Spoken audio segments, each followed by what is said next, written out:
At Carl Corey Photographer on Instagram is the photographer that I want to talk about today. He is one of the best examples of the small town street photography, documentary photography aesthetic. And I'm very impressed with his work. And I want to talk about some of his photos and what I like about them. First, I am recovering from a cold, so you might get some more sultry bass notes today. I hope you enjoy that. So one of the things he's very good at is environmental portraits. And I do love when people do environmental portraits with talent, and he sure does. And I love that when photographers go into small towns and go in to find the people in those small towns and collaborate with them to take portraits of them. This is a great example of that. We have a fellow inside a bar. I'm assuming he owns the bar. He's sitting there. He has his arm on the table. Very natural pose. Beautiful lighting. Very natural lighting. Nice. We have a bunch of interesting stuff around him for context. We're pulled back quite a bit, and I like that a lot. I like it when people pull back and show more of the environment and make the subject more of the environment. The more the emphasis is sort of halfened there, the more you can get a relationship with the person and the environment in a really cool way. And this is a great example of that. This is a photo that could go in a magazine, but it also feels very authentic and real. And I think that's really interesting. Here's another one.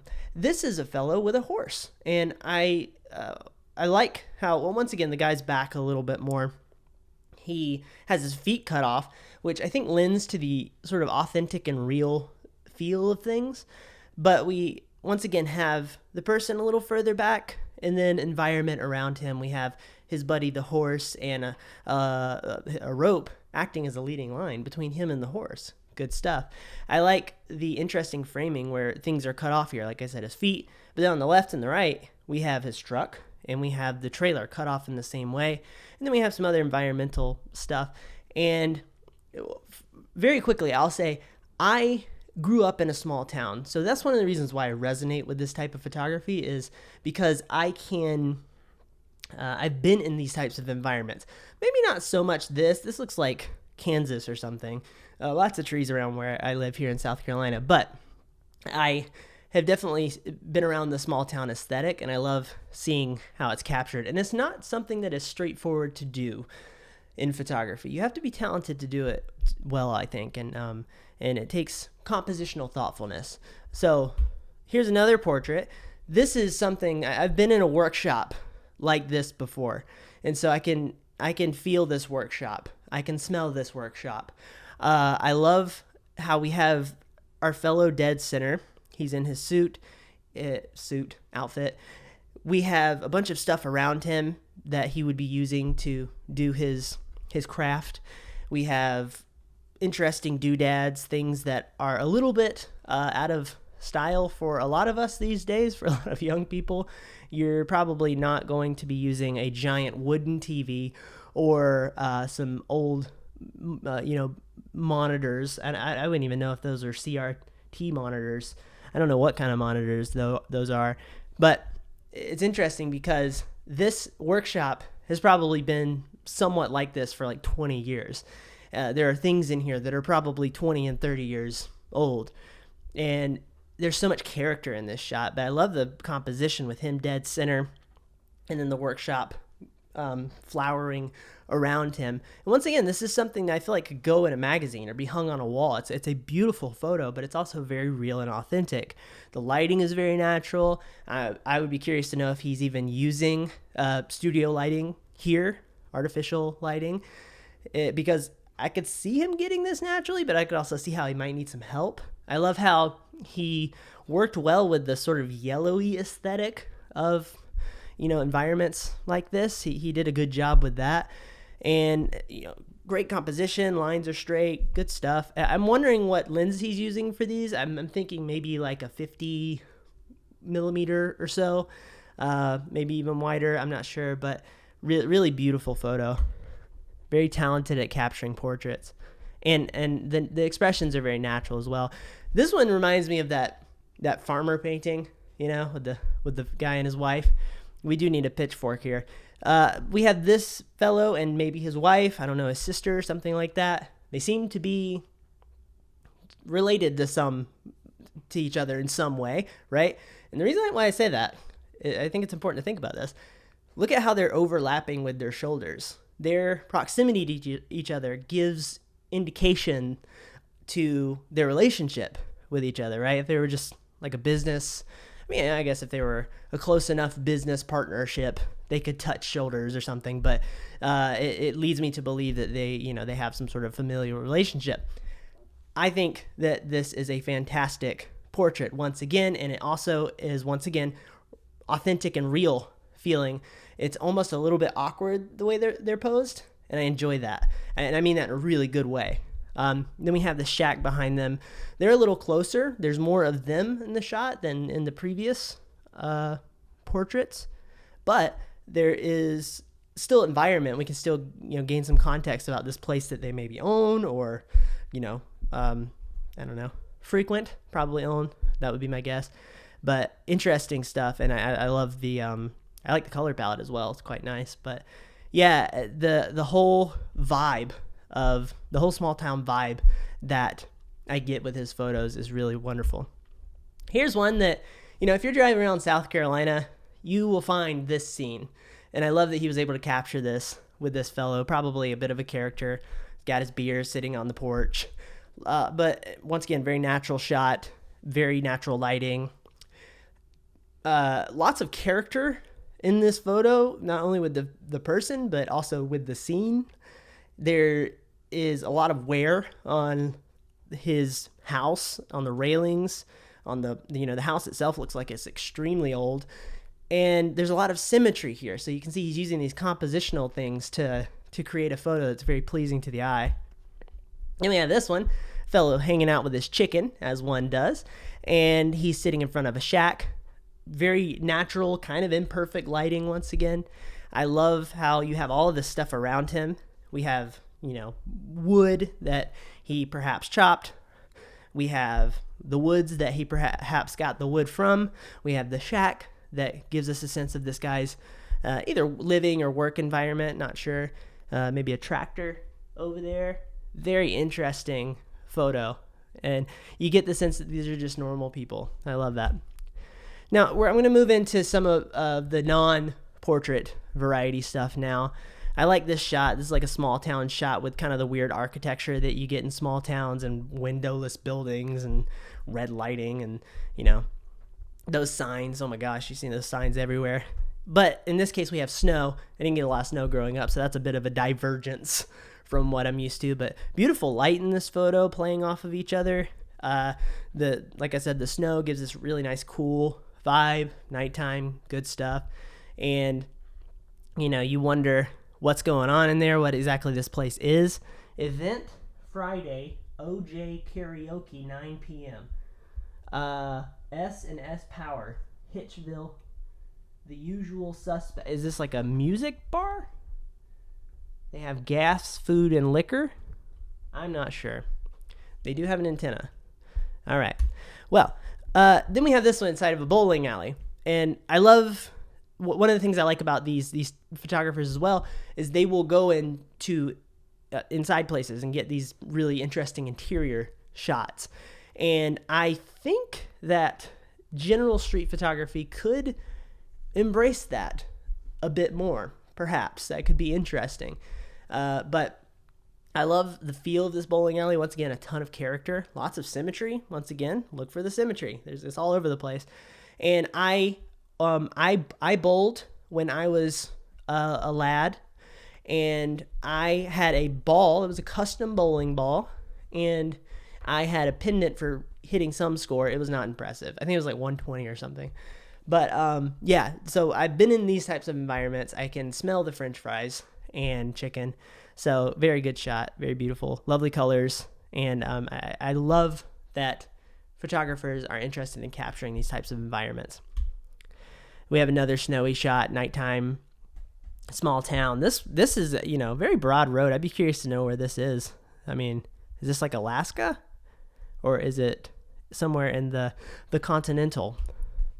This one I love because you'll see these types of scenes when you're driving around in say South Carolina with these big houses way back in a field and tucked away. There's a long driveway going up to them. Now in this case it's a bit, and I love the hose, right, as a leading line, very fun. In this case we have the ocean behind it. Now that's not something that I see all the time. I've been to oceanside areas, but I'm not sure I've seen a giant house in a field with an ocean behind it. I think this is a really cool scene, and it adds an extra bit of fluff to it. But gotta love the McMansion. Beautiful composition, very engaging composition with the house a little bit to the side, and I like how he did that and revealed the ocean. I think that's fun. Here we have an ice machine. You see these everywhere as well, and I love that he thought to capture this. And a little bit of character, once again, that you get from small towns captured very well. And there's an atmosphere at night. When you drive down the road, you see one of these old lamps on the wooden stick and the ice machine and a little mailbox, what have you. So I really like that as well. And it's not trivial to capture these things. It might if it looks that way, that's because he's a very talented photographer, and that's what I'm trying to point out here. We have a beautiful factory shot with some fog behind it, lots of interesting shapes and stepping and fun stuff. I'm curious about this focal length because it's a little bit tighter and everything's very flat. Lines are straight. This should tell you his competence as a compositioner, right? We have some beautiful straight lines. Things aren't poking in a weird way. Good stuff. Another interior shot, beautiful light, just a simple shot because you have, this interesting interior, but that light just happened to be there and he happened to capture it that way. And those two things coming together made the photo really come alive and be something that's just a beautiful small moment. I love the colors as well. Lots of character, once again, full of character. Another example of sort of strange architecture that you'll find in small towns. When you get in cities, things start to look very samey a lot of times, especially in newer cities. And I love that in small towns, there's still a lot of freeform stuff happening, and people will routinely add more parts to their house as they go. They're like, oh, family got bigger, we need another living room. We'll just build it. We'll build the living room in the carport. And I like to see that captured well because I think it's another bit of character that you see in the South and small towns, that sort of thing. But not necessarily what's going on here. Just really kind of really interesting and kind of odd architecture happening. And I don't know what else to say. I like it a lot. And then we have that it's a church. We have a little steeple. It's a very odd church. A lot of churches have a bit of a style to them, and this one's a very odd church. Next one, another church, completely different style. Not a normal church you would see. Beautiful architecture, good symmetry, big Jesus Saves sign, Pleasant Grove Baptist Church. Very cool. Very pleasant, interesting shot. Another one, cross. Looks like this is what I'm talking about. We have like an extra edition on like a trailer, perhaps. Bunch of cars in the yard. That's another thing you see. So he does a great job capturing all this character and figuring out how to frame all this stuff up in a way that feels really pleasant to look at. And you get a sense of the vibe of things. And the time he's shooting, I think, has a lot to do with that as well. He's using items in the scene that will draw the eye to act as subjects, and he's making sure the photo has that established to create a hierarchy for the photo, and then all the other stuff is extra content and extra context. This is so good. We have some, cigarettes hanging out in a gear shifter / storage area in a car, lots of things going on. I mean, character, right? Beautiful shot, and I love to see this type of stuff captured. This is real. This is reality. This is humanness. Car in a field, It's very, normal scene that I've seen many times, but it's a nice red car jumps off of the background. So it's like he's taking these ordinary scenes that have extraordinary components and leaning into them. We have this one. I can't see how many I have left because I'm screen recording. Let's see if I can move the thing. You guys might not even see that happening. How many do I have here? I'm on 20. Okay, almost there. So this is another fantastic small town night shot. You get a really quiet, empty small town vibe. This reminds me of driving through small towns that I maybe don't, live in. Been in small towns all over the U.S. and it's cool to see the differences, but also the similarities. But I love this vibe, and I love how it's dark close to us, and as you move towards the center-ish of the frame going down the road, it lightens up and it naturally draws your eye there, and you see the light just lighting up pockets of things, and it makes a really fun exploratory experience for the eyes. Very lovely. Lots of dark space too, but the selective lighting I think is a really useful technique. Oops. Another one, snow, red house sticking out of the snow really nicely. I love the sort of quietness and aloneness of this photo. The how the windows and the doors closed, so it's like, is anybody here? It's not abandoned, but there's also no sense that there's life in there necessarily. So you get this really interesting vibe happening, and we have this light right in the middle. Once again, a natural focal point for our eyes to connect to, right in the center of the frame, and it illuminates the scene for us, and our eye can wander and explore. Good stuff. Gas station, standard, see these all over the place. In a small town type of situation. This is like you're getting off the exit in the middle of nowhere and you're not sure if it's open. And you get closer and you're like, yeah, it's definitely closed. But I like this dynamic of this point of light on the front that draws our eye there. It would be so easy for us to stumble upon this situation and that front light is off. You just have the light over to the side. Maybe the photo wouldn't work out so well, but there's this little spot of light, and then we have this interesting architecture that happens with the gas station building structure, and we have so many interesting things happening in the shot: lottery, tobacco, commentary on the small town life. And then finally we have this one. This is another example, kind of similar to the house shot earlier, where it looks like a standard backyard scene that you find in a lot of, older suburban neighborhoods. But I love what I would expect to see here is like a fence and some trees where the ocean is. But instead, that's gone. And then we just have the ocean. It's almost like you'd walk off the edge and fall into the ocean. And that adds this extra level of kind of bizarre curiousness and intrigue that really makes this photo work well. But once again, we have an interesting subject with a light on the front of it that draws our eye to it, and it's tucked away to the right, and so the composition is very well thought out, but it also doesn't quite fit into a rule box, if that makes sense. It's perhaps experimental. It's perhaps, when I've taken similar types of photos, a lot of times I'm not cognitively thinking through exactly why I'm framing it this way. It just feels right. And it might not make sense from the perspective of a set of guidelines or rules. Now, I could probably go back later and go, okay, it's kind of adhering to this or that. But a lot of times it's kind of a know the rules and break them situation, and things can kind of just organically fall into place and end up feeling really nice.